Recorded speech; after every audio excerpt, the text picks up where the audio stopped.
انسان پریشانیوں کی گنتی کرنے کا ماہر ہے لیکن نعمتوں کا حساب رکھنا بھول جاتا ہے۔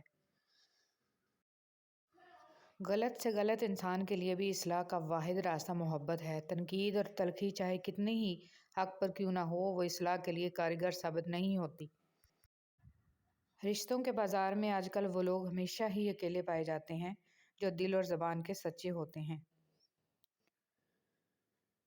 ایک سمجھدار شخص دوسرے ناسمجھ کو جانتا ہے کیونکہ ایک زمانے میں وہ بھی ناسمجھ تھا، لیکن ایک ناسمجھ دوسرے سمجھدار کو نہیں جانتا کیونکہ وہ کبھی بھی سمجھدار نہیں تھا۔ رسول اللہ صلی اللہ علیہ وسلم نے ارشاد فرمایا، اپنے سے کمتر آدمی پر نظر ڈالو اور اپنے سے برتر کو نہ دیکھو، اسی طرح ممکن ہے کہ تم اللہ کی نعمتوں کو سمجھ سکو۔ جو بارش میں 7 رنگوں کی دھنک دکھا سکتا ہے، دکھ کو سکھ میں بدلنا اس کے لیے کیا مشکل ہے؟ حضرت علی رضی اللہ تعالیٰ عنہ نے فرمایا، یہ بہت ہی گھاٹے کا سودا ہے کہ تم دنیا کو اپنی قسمت سمجھ لو۔ اگر تمہیں ایک دوسرے کی نیتوں کا پتہ چل جائے تو تم ایک دوسرے کو دفن بھی نہ کرو۔ اللہ تعالیٰ نے تمہارے عیب چھپا رکھے ہیں، اس پر شکر ادا کرو۔